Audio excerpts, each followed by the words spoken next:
Learning and Teaching. This is for B.Ed first year, exclusively for Pondicherry University, Vasavi College of Education, Pondicherry, explained by Dr. Shubha.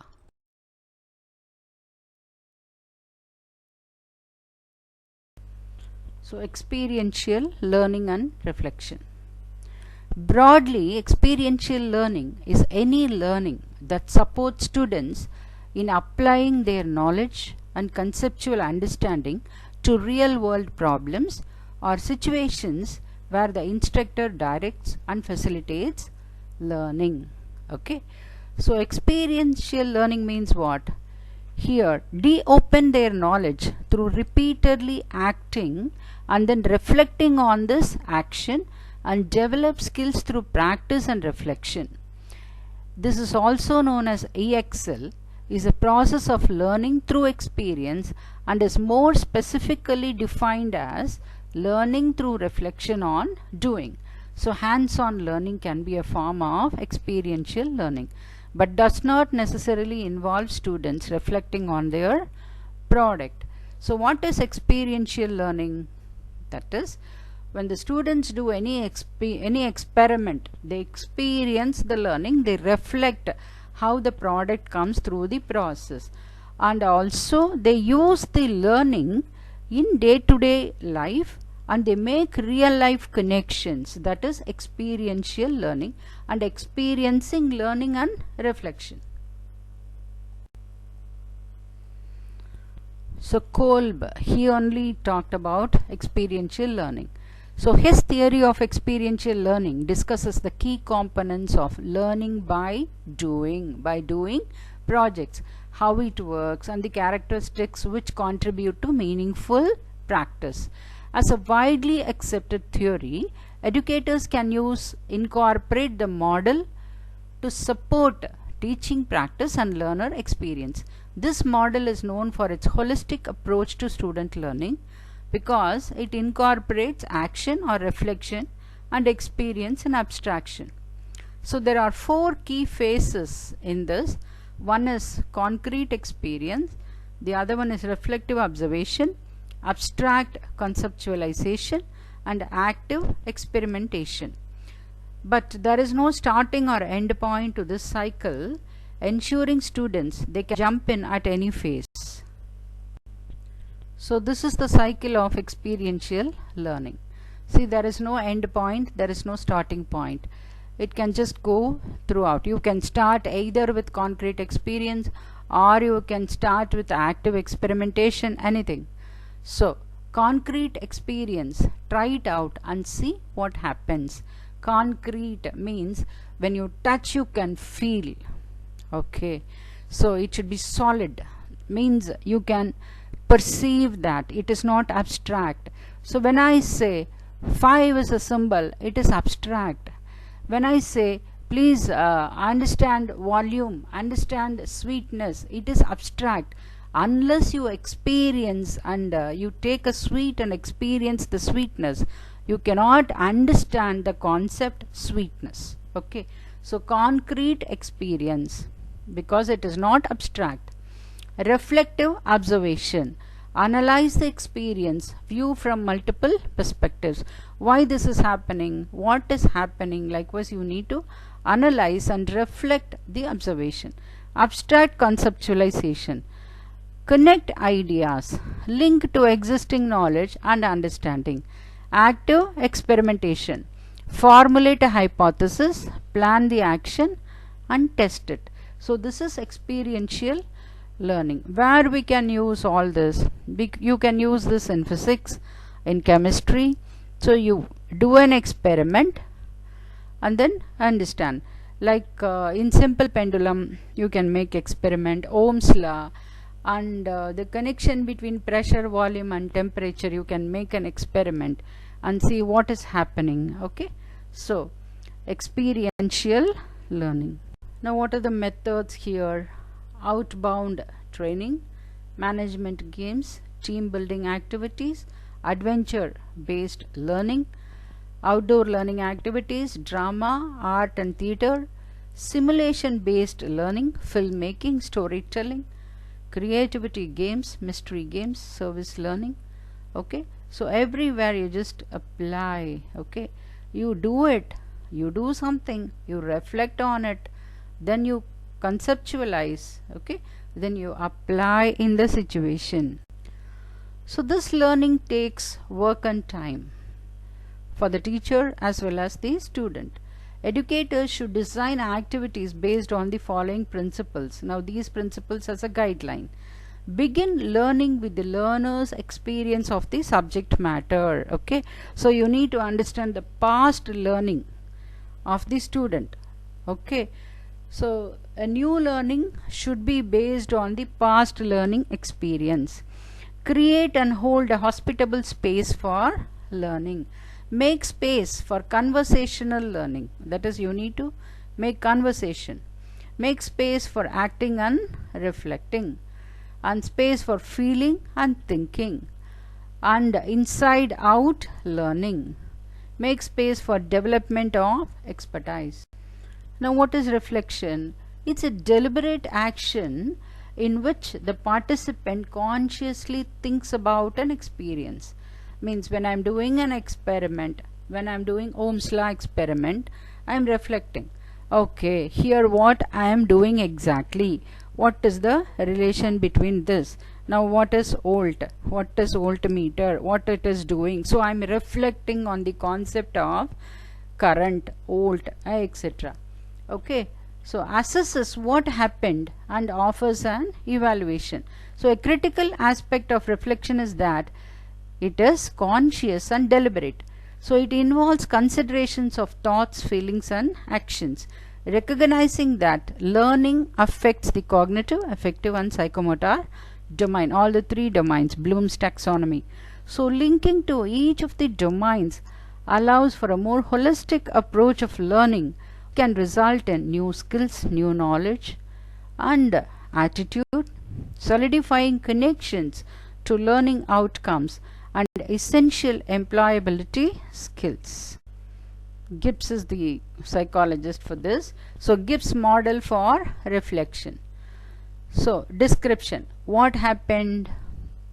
What were you thinking and feeling? What was good and bad about the experience here? Analysis.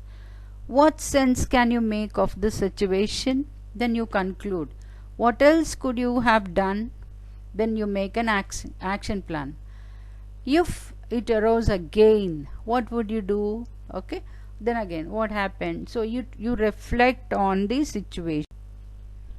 Now let's go to the next concept, social mediation. Now what is mediation? Mediating is just mediating between two things. Okay, so according to Vygotsky, learning is fundamentally a socially mediated and constructed activity. So knowledge is constructed through mediation. So somebody is mediating, somebody is helping. So somebody is bridging the gap which you have. The more knowledgeable person is bridging the gap and the mediation is being done. The mediation can be done by the society. So social mediation.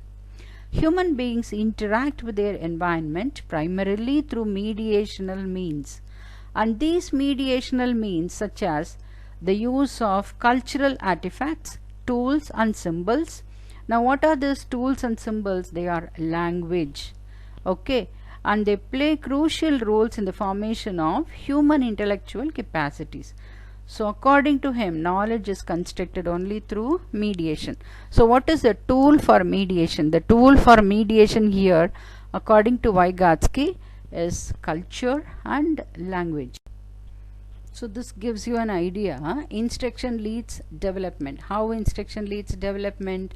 Mediation using the psychological tools by the teacher or by the more knowledgeable person. Mediation by a teacher through the ZPD.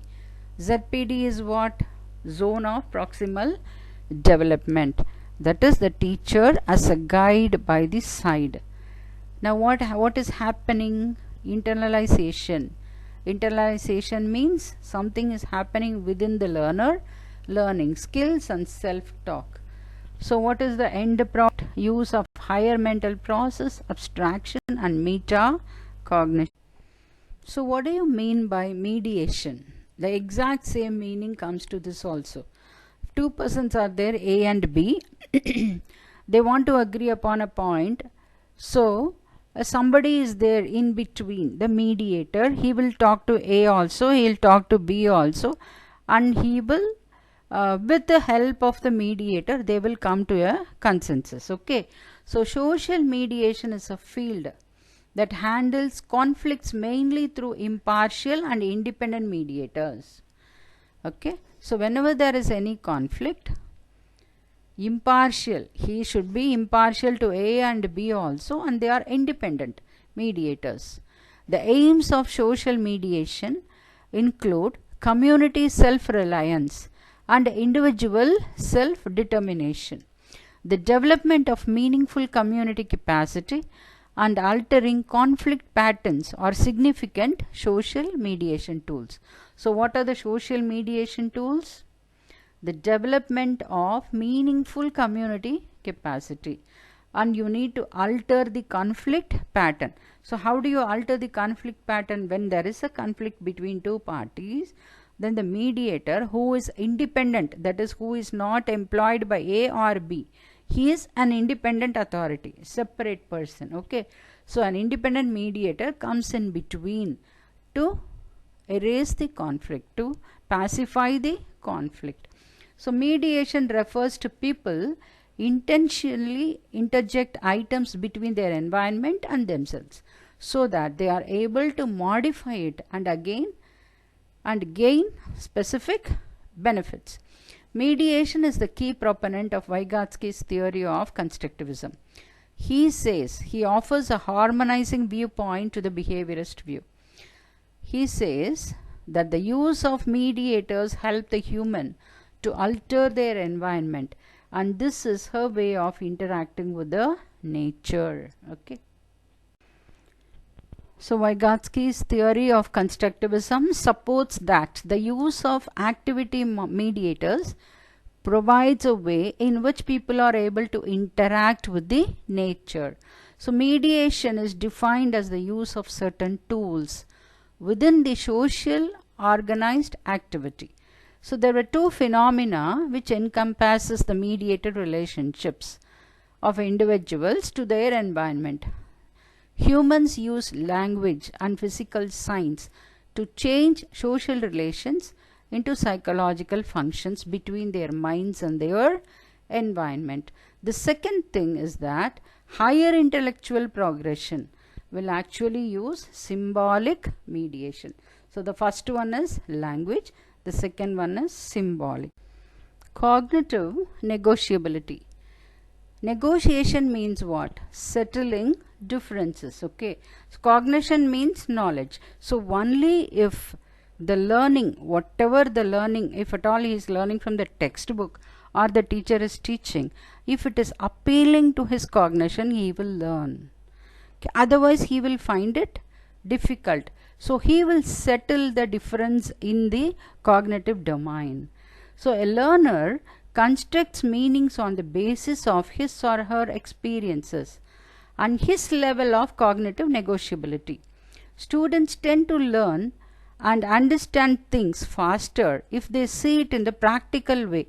That is, if something is practically useful and applicable, only then he will learn faster, rather than learn it from textbooks and listen to what the teacher teaches. So cognitive negotiability is about providing authentic real-world experiences to the individuals. That is, the teacher should make real-life connections to the learning and give a perfect learning experiences, a meaningful learning experience. So we are dealing with cognitive negotiation. Negotiation means settling the differences. So if there is a conflict in the brain, in the cognitive domain, then he cannot learn. So it should appeal to him, it should be meaningful to him, then only he will learn. So that is cognitive negotiation. Okay, this picture, see, he is it is making a meaning to him. So he is smiling. He learns something through experiences. Situated learning focuses on the relationship between learning and the social situation in which it occurs. So at its simplest, situated learning is learning that takes place in the same context in which it is applied. So the application of the learning is also there.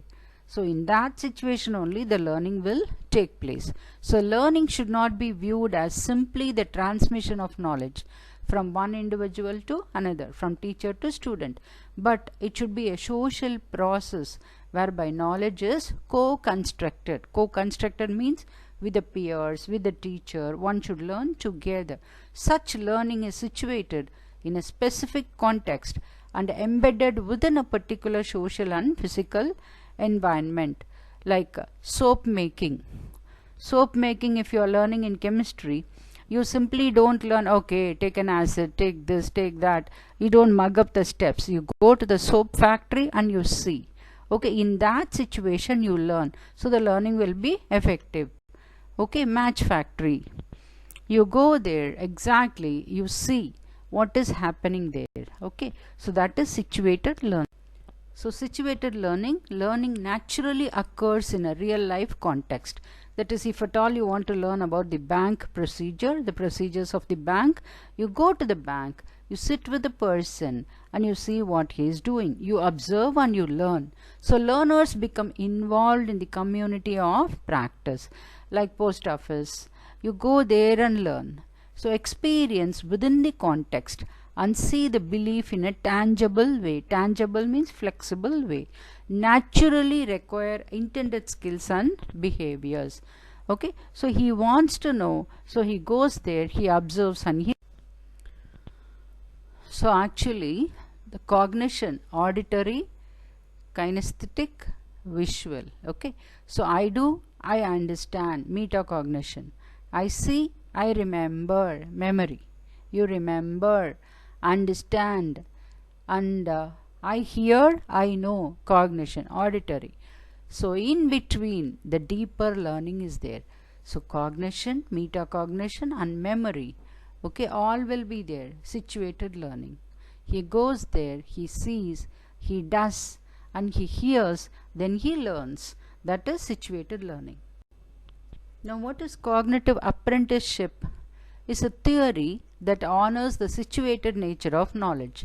Cognitive scientists maintain that the context in which learning takes place is critical.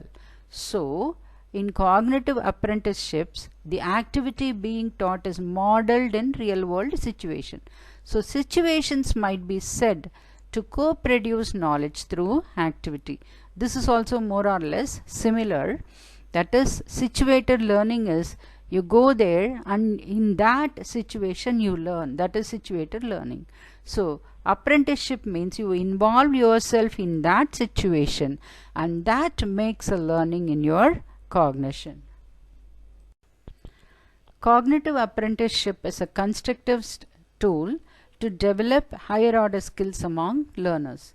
So in cognitive apprenticeship there are three types of activities: observation, coaching and practice. So acquiring a particular skill under guidance of a skilled master in a specific domain is an example of traditional apprenticeship. So what is traditional apprenticeship? If father is an electrician, then the son will go with the father and the father will say, come on, take this, bring that screw to me, bring this to me, get that wire to me. So he'll just take it and he will under the guidance of his father, that is the skilled master, he will acquire a particular skill over the time. But here an apprentice first observes the master, executes the process, that is observation, coaching and then practice. So this is cognitive apprenticeship. A teacher will model, so the student will observe, okay, and the teacher will coach by repetitively, then the coaching is done and the student will practice, then master the language or whatever it is. See what happens to the apprentice? He tries to execute the process with the guidance and help from the master. So the master is coaching him. So once the apprentice acquires the needed skills, the master minimizes his intervention. So fading, and provides only the reinforcement and feedback to the apprentice. That is, whenever the apprentice wants something, wants to clarify the doubts, the master will clarify. So this is the process of apprenticeship everywhere in the factories. So researchers like Collins, Brown and Newman, they establish the relevance of the same concept in teaching and learning and propose the concept called cognitive apprenticeship. Collins, Brown and Newman proposed that through process of observation, scaffolding and increasingly independent practice, a learner can advance towards expertise. Okay, so the first he has to observe the modeling, then he has to undergo coaching, then there will be he has to practice, then he can move towards expertise. So this is one of the best ways to acquire complex skills. In acquiring language skills and also in mathematics, this is very useful. So cognitive apprenticeship concentrates on using complex skills in solving problems and completing the tasks. It promotes authentic learning as well as applying the skill in various contexts. This is basically learning through guided experiences. In higher classes, where in various subjects some specific complex skills are required, this model is quite helpful for learners. Cognitive apprenticeship also encourages the development of self-correction and self-monitoring skills. So this is also more or less like situated learning. You go there in the exact real life situation, and over there you learn. Then you observe, you undergo coaching, then you move towards expertise. So this is an idea how to use cognitive apprenticeship in classroom. Modeling, coaching, scaffolding. What is scaffolding? Scaffolding is guiding or supporting. Okay, so observing the performance of an expert teacher or more experienced peer, means any brilliant girl in the class. So reading of various types of poems with modification of voice using body language. The teacher is modeling. Now coaching, giving external support to the learner, form of hints and feedback, reminders, etc. So observing learners while they are summarizing any historical description or essay and giving them appropriate hints or feedback to bring about the best in them. Okay, so scaffolding, helping the learner in starting and gradually fading the support, that is gradually withdrawing the support. Helping the learner in learning how to use a chemical balance and slowing, reducing support while progressing. Okay, the teacher will guide. Okay, come on, like this you use the physical balance or chemical balance, and like this only you hold the burette, and okay, so the teacher guides the student and slowly moves away from that place. This is scaffolding. Okay, thank you.